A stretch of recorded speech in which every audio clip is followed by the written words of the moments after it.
자, 달러 환율이 아주 흥미진진하게 움직이고 있습니다. 어느덧 1320원 턱밑까지 올라왔는데 과연 이대로 쭉 올라갈까요? 현재 상황 자세히 분석해 보겠습니다. 먼저 글로벌 달러가 현재 어떤 상황인지 체크를 해볼게요. 현재 달러 인덱스는 누가 보더라도 하락 추세를 타고 있고요. 지난주부터 반등이 나와서 102 위로 올라왔습니다. 하지만 최근 한 달 가까이 이어지고 있는 하락 추세를 깨트리기에는 아직 역부족이에요. 달러 인덱스가 약세를 보이는 이유가 뭘까? 수급 분석을 해봤더니 이렇게 노란선에 줄 하락의 원인을 찾을 수가 있었습니다. 노란선이 줄 하락하기 시작한 구간과 달러 인덱스가 줄 하락하기 시작한 구간이 정확하게 일치를 해요. 사실 이 그래프를 보여드린 지도 꽤 지났는데요. 제가 뭐라고 했죠? 노란선의 하락은 큰손들이 달러를 매도하는 건 맞다. 하지만 적극적인 매도가 아니라 소극적인 매도다. 적극적인 매도는 아래 그려진 빨간 선의 급등으로 나타나기 마련이다. 그런데 지금은 누가 보더라도 노란선은 뚜렷한 하락세를 그리고 있는 반면에 이 빨간 선은 뚜렷한 추세가 나타나지 않고 있어요. 노란선이 아주 의미 있게 올라가지 않는 한 달러 인덱스도 이 중장기 하락 추세를 벗겨내기가 쉽지 않을 거예요. 근데 여기서 눈여겨볼 점은 3월 24일 여기입니다. 이때를 기점으로 파란선 달러 인덱스와 빨간선 국내 원달러 환율의 궤적이 뚜렷이 엇갈리기 시작했다는 거예요. 한눈에 봐도 이때를 전후로 이 구간에서는 두 개 선이 거의 완벽한 일치 상태를 보여줬죠. 하지만 이 오른쪽 구간 이후에는 뚜렷하게 엇갈리기 시작을 했어요.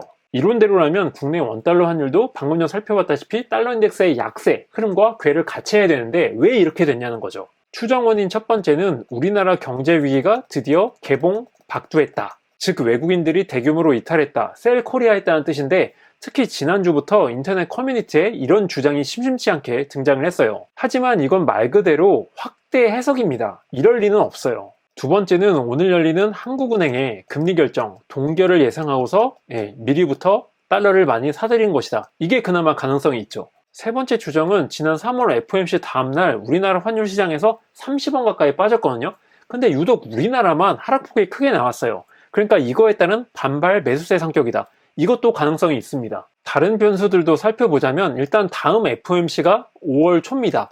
그래서 국내 원달러 환율에 끼치는 영향? 이거는 상당히 제한적이라고 생각을 해요. 지금은 일단 오늘 열리는 한은금통위 결과에 주목을 해야 되는데 잘 아시다시피 모두 금리 동결을 예상을 하고 있어요. 심지어 여기서 금리가 더 오르지 않고 이제 내려갈 일만 남았다. 이런 전망까지 나오고 있어요. 더불어서 5월달 FOMC에서 이건 이제 양념 개념이에요. 0.25% 인상 가능성이 지금 힘을 얻고 있거든요. 이렇게 되면 한국과 미국의 금리 격차는 확대될 수밖에 없고요. 결국 달러 강세 요인으로 작용을 하게 된다는 논리죠. 추가 변수가 또 있는데 이번 주 수요일 밤에 발표되는 미국의 3월달 CPI입니다. 근데 이게 예상을 뒤엎고 크게 치솟지 않는 한 0.25% 금리 인상 기조는 그대로 굳어질 거예요. 이 모든 게 최근 국내 원달러 환율의 상승세를 잘 설명해주고 있죠. 그럼 최근 원달러 수급에 있어서 큰손들이 어떤 플레이를 펼쳐왔느냐? 3월 24일 이후에 글로벌 달러와 흐름을 달리한 이유를 파악하려면 이 과정이 필수입니다. 저의 트레이드마크 큰손 수급 그래프 공개합니다. 자, 몇 가지 특징이 보이죠? 첫 번째로는 큰손 수급이 지난 3월 FOMC 이후에 꾸준히 증가를 했다. 달러를 사들였다. 두 번째, 역외보다는 역내에서, 즉 국내에서 달러 매수세가 강력하게 나타났어요. 파란 선, 즉 달러 환율과 비교해보자면 국내 은행권에서 출해된 달러 매수세가 주도적 역할을 하고 있다는 걸 알 수 있습니다. 한마디로 주연, 반면 역외 수급은 조연 역할에 머물고 있다고 블로그 후원자 연구에서 말씀드린 바가 있습니다. 이 부분에 주목을 해주세요. 빨간 선과 파란 선이 다이버전스를 보이고 있죠. 따라서 원달러 환율 플레이에 있어서 국내 은행권 매수세가 훨씬 중요하다. 그렇다면 국내에서 왜 달러 수요가 많이 나오고 있느냐? 첫 번째, 수입업체 이쪽에서 결제 수요가 엄청나게 몰리고 있는 것이다. 두 번째, 방금 전에도 말씀드렸지만 한국은행의 금리 동결을 예상하고서 환율 상승에 베팅한 투기 수요가 몰리고 있다. 세 번째는 외국인들의 자금 이탈, 배당금 수요도 있을 것이고요. 근데 이거는요, 앞서 살펴봤듯이 일부 사람들이 제기하는 음모론 같은 거라고 생각을 해요. 가능성이 낮다는 뜻입니다. 배당금 수요는 늘상 있어 왔어요. 그렇기 때문에 자금 이탈로 보기에는 좀 어렵습니다. 네 번째로는 외환당국의 개입인데 이거는 정말 말도 안 됩니다. 지극히 낮은 확률이에요. 더 자세히 말씀드리고 싶지만 이거는 국가 기밀이기 때문에 자칫 잘못하다가는 기재부나 한국은행에서 전화가 올 수 있거든요. 따라서 그냥 아니라고만 말씀을 드리겠습니다. 결국 수급 측면에서 보자면 1번과 2번이 제일 유력해 보입니다. 그러면 달러 환율은 어떻게 될 것인가? 일단 국내 수요가 쭉쭉 나오고 있잖아요. 그리고 한미 금리 격차가 벌어지면 벌어졌지 줄어들진 않을 겁니다. 이 두 개를 합치면 환율은 올라갈 수밖에 없다. 결론이 쉽게 나오죠. 하지만 과연 그렇게 될까요? 제가 귀에 못이 박히게 드리는 말씀이 있죠. 환율은 절대 이론대로 움직이지 않습니다. 환율은 절대 다수의 예상대로 움직이지 않습니다. 저는 환율이 1330원, 1340원까지 올라갈 수 있을까? 회의적인 입장이에요. 이렇게 생각하는 여러 가지 이유가 있는데 일단 지금은 수급 상황을 보여드리고 있으니까 이 관점에서 썰을 풀어볼게요.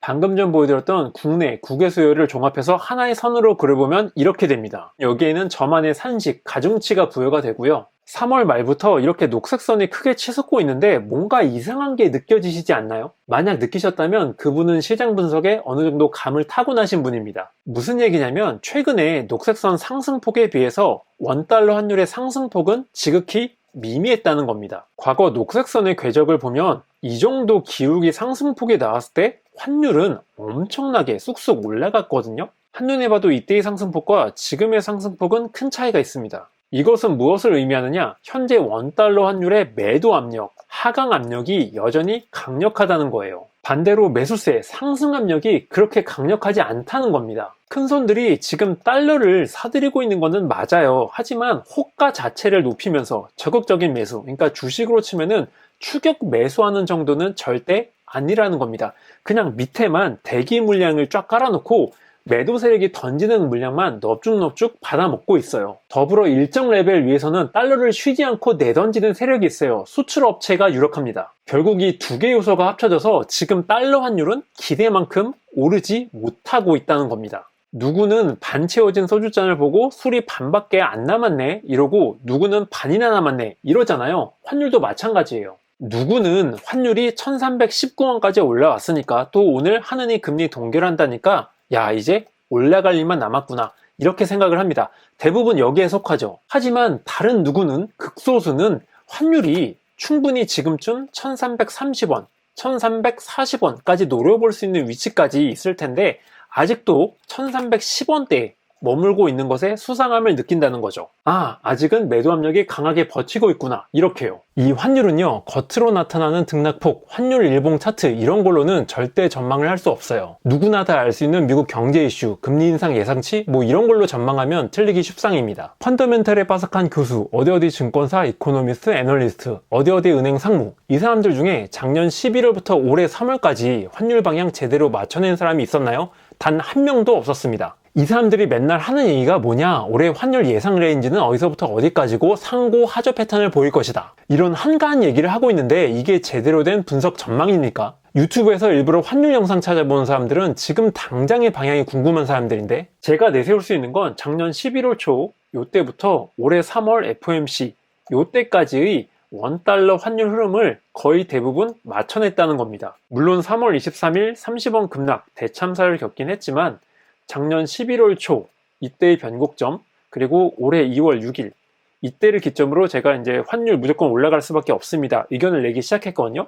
이 두 개의 변곡점을 정확하게 짚어 드렸습니다. 일단 3월 23일 이때를 기점으로 환율 롱의견을 접는다고 선언을 했지만 그렇다고 아주 틀린 것도 아닙니다. 왜냐면은 롱의견을 처음 내세우기 시작한 2월 6일 이때의 위치보다는 더 높이 있으니까. 이렇게 할 수 있었던 건 검은 선, 가격 변동성과 지금 보여드렸던 큰손 수급 분석이라는 거죠. 이렇게 큰손 수급 분석을 토대로 색다른 인사이트를 전해드렸는데 그래서 너의 의견은 뭐냐? 이 영상이 4월 11일 화요일 오전 8시에서 9시 사이에 올라갈 것 같아요. 그런데 저는 지난주 영상에서 말씀드렸던 것처럼 여전히 관망 의견을 유지하고 있습니다. 매일 올리는 블로그 환율 시황에서도 분명히 밝히고 있어요. 아직 환율 추세가 위든 아래든 확실하게 들어서지 않았다는 판단이다. 더 지켜보겠다. 현재 검은선 상황을 간단히 말씀드리면 첫 번째 검은선은 상승을 하다가 상승폭이 점점 둔화돼서 거의 평행선을 그리고 있습니다.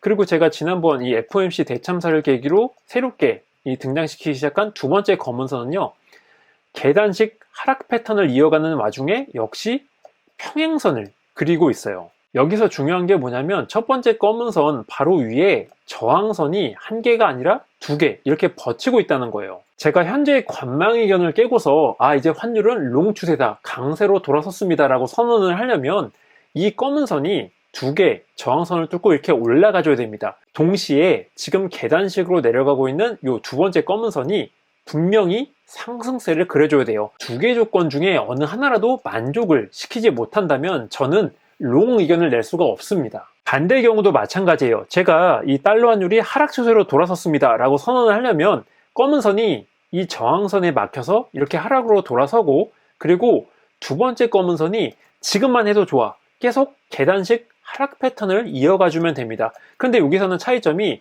첫 번째 검은 선, 요거의 중요도가 훨씬 올라간다는 거죠. 분명히 말씀드릴 점은 제가 의견을 정하는 기준은 짧게는 2주, 길게는 2달, 석 달짜리 긴 추세라는 겁니다. 하루하루의 환율 등락에 민감하게 반응하시는 분들은 굳이 제 분석을 보실 필요가 없어요. 단타, 스윙 트레이딩 하시는 분들은 그냥 각자 판단에 맞게 매매하시면 됩니다. 이분들의 관점에선 3월 FOMC 이후에 지금까지 쭉 올라온 게 상승 추세 아니냐, 이렇게 보실 텐데 제 관점에선 아직 본격적인 상승 추세로 보기 어렵다는 입장이거든요. 잘해봤자 박스권 정도? 그러니까 저는 요 상단 라인 있죠, 대략 한 1325원, 1330원 여기를 뚫고서 쑥 올라가 줘야지만 환율이 이제 본격적인 상승 추세로 돌아섰구나, 이렇게 볼 거예요. 이번 주에 환율 영상을 하나 더 올릴 예정인데요, 검은 선의 변화를 가감없이 보여드리겠습니다. 매일매일의 환율 시황이 궁금하신 분들은 제 블로그 후원자 연구를 참고해 주시고요, 오늘 내용이 유익하시다면 구독과 좋아요 부탁드리겠습니다. 저는 다음 영상으로 찾아뵐게요. 감사합니다.